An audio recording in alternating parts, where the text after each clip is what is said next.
നമസ്കാരം, ഞാൻ Arya Surendran. Chemmanur international jewellers Kaumudi ഹെഡ്ലൈൻസിലേക്ക് സ്വാഗതം. Presented by Baba easy English. മയമില്ലാതെ ജെയ്റ്റ്ലി.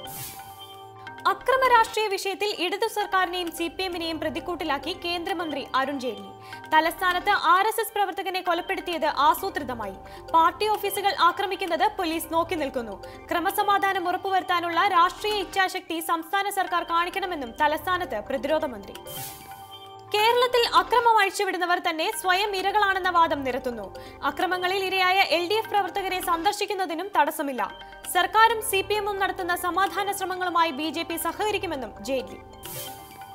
തലസ്ഥാനത്ത് കൊല്ലപ്പെട്ട RSS പ്രവർത്തകൻ രാജേഷിന്റെ വസതി സന്ദർശിച്ച ജെയ്റ്റ്ലി പിന്നീട് രാജേഷ് അനുസ്മരണ സമ്മേളനത്തിലും പങ്കെടുത്തു. രാജേഷിനെ കൊലപ്പെടുത്തിയത് ശത്രുരാജ്യത്തെ സൈനികർ പോലും മടിക്കുന്നത്ര നിഷ്ഠൂരമായെന്ന് അനുസ്മരണ സമ്മേളനത്തിൽ അരുൺ ജെയ്റ്റ്ലി. അക്രമത്തെ വെല്ലുന്ന പ്രചരണം. കേരളത്തെ സംഘർഷ മേഖലയായി ചിത്രീകരിക്കാൻ ആസൂത്രിത ശ്രമം നടക്കുന്നതായി മുഖ്യമന്ത്രി പിണറായി. ഇത്തരം പ്രചരണത്തിൽ ആശങ്ക രേഖപ്പെടുത്തി തലസ്ഥാനത്തെ സർവകക്ഷി യോഗം. സർക്കാർ നടത്തുന്ന സമാധാന ശ്രമങ്ങൾക്ക് യോഗത്തിൽ എല്ലാ കക്ഷികളുടെയും പിന്തുണ. അതേസമയം പോലീസിന്റെ ഭാഗത്ത് ചില വീഴ്ചകൾ സംഭവിച്ചിട്ടുണ്ടെന്നും മുഖ്യമന്ത്രി. അക്രമ സംഭവങ്ങളിൽ പ്രതികൾക്കെതിരെ കർശന നടപടി സ്വീകരിച്ചിട്ടുണ്ടെന്ന് സർവകക്ഷി യോഗത്തിന് ബോധ്യമായതായി പിണറായി. രാഷ്ട്രീയ അക്രമങ്ങൾക്ക് പ്രേരണ ചെലുത്തുന്നതിൽ സാമൂഹ്യ മാധ്യമങ്ങൾക്ക് പങ്കുണ്ട്. ഇക്കാര്യത്തിൽ സോഷ്യൽ മീഡിയയെ നിയന്ത്രിക്കണമെന്ന യോഗത്തിൽ ആവശ്യം.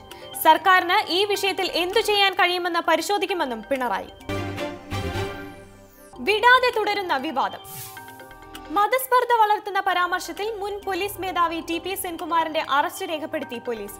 ഹൈക്കോടതി നേരത്തെ മുൻകൂർ ജാമ്യം അനുവദിച്ച സെൻകുമാറിനെ അറസ്റ്റ് ചെയ്ത് വിട്ടയക്കുകയായിരുന്നു. കേസിൽ മുൻ DGP സൈബർ സെല്ലിന് മുൻപാകെ ഹാജരായത് ജൂലൈ 29-ന്. കുരുക്കിടാൻ കുറ്റപത്രം. നടിയെ ആക്രമിച്ച കേസിൽ ദിലീപിനെതിരെ പോലീസ് കുറ്റപത്രം സമർപ്പിക്കാനൊരുങ്ങവേ ജാമ്യാപേക്ഷയുമായി നടൻ നാളെ വീണ്ടും ഹൈക്കോടതിയെ സമീപിച്ചേക്കും. ദിലീപിനെതിരെ കടുത്ത വകുപ്പുകൾ ചുമത്തിയുള്ള കുറ്റപത്രം ഗൂഢാലോചന കേസിലെ തെളിവ് ശേഖരണം ഏറെക്കുറെ പൂർത്തിയായ സാഹചര്യത്തിൽ ഗൂഢാലോചന തെളിയിക്കുന്നതിൽ നിർണായകമായ സാഹചര്യ തെളിവുകൾ ശേഖരിക്കുന്ന ജോലി അന്തിമഘട്ടത്തിലെന്ന് അന്വേഷണ സംഘം. ഇതിന്റെ ഭാഗമായി നാദിർഷയുടെയും അപ്പുണ്ണിയുടെയും മൊഴികൾ വീണ്ടും ശേഖരിക്കും. സുപ്രധാന തൊണ്ടി മുതലായ മൊബൈൽ ഫോൺ നശിപ്പിച്ചെന്ന പ്രതികളുടെ മൊഴി വിശ്വസിക്കാതെ പോലീസ്. ചൈന വെടിമുഴക്കുമ്പോൾ. സിക്കിം അതിർത്തിയിലെ തർക്കപ്രദേശമായ ദോക്ലാമിൽ ഇന്ത്യക്കെതിരെ സൈനിക നടപടിക്കൊരുങ്ങി ചൈന. ദോക്ലാമിൽ നിന്ന് ഇന്ത്യൻ സൈന്യത്തെ പിന്തിരിപ്പിക്കാൻ 2 ആഴ്ചയ്ക്കകം ചൈന നടപടി തുടങ്ങുമെന്ന് റിപ്പോർട്ട്. ആശങ്ക പടർത്തുന്ന വാർത്ത പുറത്തുവിട്ട് ചൈനീസ് ഔദ്യോഗിക മാധ്യമമായ ഗ്ലോബൽ ടൈംസ്. അതിർത്തിയിലെ സംഘർഷം പരിഹരിക്കാൻ തങ്ങൾ അങ്ങേയറ്റം ശ്രമിച്ചെന്നും സംയമനത്തിന് അതിരുണ്ടെന്നും ചൈനീസ് വിദേശകാര്യ മന്ത്രാലയം. ഇന്ത്യയും ചൈനയും ഭൂട്ടാനും അതിർത്തി പങ്കിടുന്ന ദോക്ലാമിലെ സംഘർഷങ്ങൾക്ക് തുടക്കം ഈ മേഖലയിൽ ചൈനയുടെ പുതിയ റോഡ് നിർമ്മാണത്തോടെ. പ്രശ്നപരിഹാരത്തിന് സംഘർഷമല്ല, നയതന്ത്ര ശ്രമമാണ് ആവശ്യമെന്ന നിലപാടിൽ ഇന്ത്യ. Bye bye bolt. വേഗതയുടെ ട്രാക്കിൽ നിന്ന് ബോൾട്ടിന് പരാജയത്തോടെ മടക്കം. ലോക അത്ലറ്റിക് ചാമ്പ്യൻഷിപ്പിൽ ജമൈക്കൻ ഇതിഹാസ താരം ഉസൈൻ ബോൾട്ടിന് വിടവാങ്ങൽ മത്സരം നൽകിയത് വെങ്കലം മാത്രം.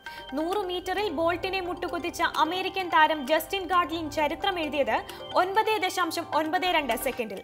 ബോൾട്ടിന് ലോകത്തിന്റെ ബൈ ബൈ.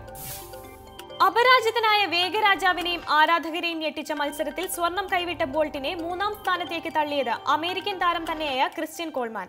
കോൾമാൻ കുറിച്ച 9.94 സെക്കൻഡിനും പിന്നിൽ ബോൾട്ട് ഓട്ടം പൂർത്തിയാക്കിയത് 9.95 സെക്കൻഡ് സമയത്തിൽ. ബോൾട്ടിന് ബാക്കിയുള്ളത് 4x100-ലെ റിലേ മത്സരം. Chemmanur international jewellers Kaumudi headline സമാപിക്കുന്നു. Presented by Baba easy English. അടുത്ത ഹെഡ്ലൈൻസ് 1 മണിക്കൂറിന് ശേഷം. നമസ്കാരം.